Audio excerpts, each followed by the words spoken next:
Welcome to Reformed Thinking. Today we're tackling a really common objection you hear about deep doctrine, that it's all just dry, abstract, and, not very practical for everyday life. And we're going to look at this through the lens of none other than C.S. Lewis. Now, this is a feeling a lot of sincere people can get behind. Lewis himself ran into this when an officer said something just like this to him after a talk. See, this officer had this incredibly powerful personal experience of God out in the desert, and when you compare that to a list of creeds and doctrines, well, the doctrines can feel kind of small and lifeless. Lewis took that objection seriously, and we should too. And Lewis actually agreed with him, in a way. He totally got that turning from a raw personal experience to a bunch of doctrines can feel like you're turning from something real to something, well, less real. But he argued that it's a step you have to take, and his explanation for why is one of his most brilliant. Okay, so Lewis asks us to picture this. You're standing on a beach. You can feel the sea spray. You can hear the roar of the Atlantic Ocean. That feeling, that's like your personal spiritual experience. It's totally genuine. It's exciting. Now think about theology.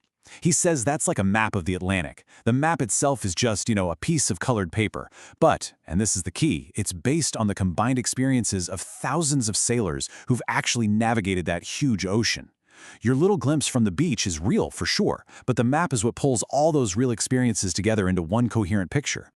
And here's the kicker. If all you want to do is paddle around on the beach, then yeah, your personal feelings are probably going to be more fun than studying a map. But if you actually want to get to America, if you want to go somewhere in your spiritual life, that map is absolutely essential. Without it, all you've got are what Lewis calls thrills and no work.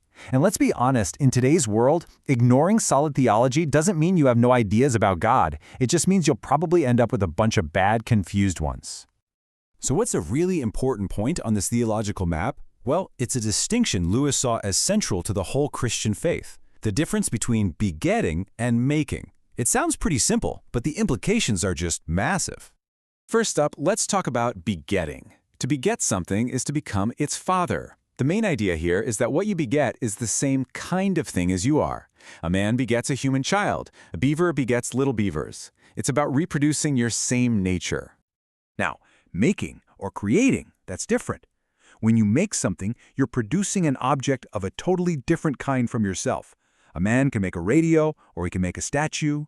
And even if that statue looks exactly like a man, it's not one. It's just made of stone. It doesn't have the life of a man. And this simple distinction is right at the heart of Christian theology. What God begets is God. This is exactly why the creeds say Christ was begotten, not created. He shares the very same divine nature as the Father. But what God creates is not God. So when God created humanity, he made something different from himself. Right, so this whole difference between begetting and making has a direct consequence for the kind of life that we have. Lewis uses two Greek words for life to help us get our heads around the kind of beings we are and the kind of life that God has. So the first kind of life is what Lewis calls bios.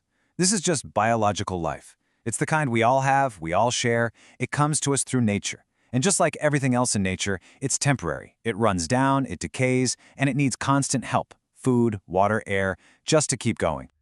But then there's Zoe. This is spiritual life. It's the uncreated, eternal life that God himself has. In fact, Lewis points out that Zoe is the very life that brought the whole natural universe, including our bios, into existence in the first place. So as human beings, just in our natural state, what we have is bios. You can think of it as a kind of shadow or a symbol of God's life, but it's not the real thing. And the whole point of Christianity, as Lewis lays it out, is that we can actually move from having only this temporary natural life to receiving Zoe, the eternal life of God himself.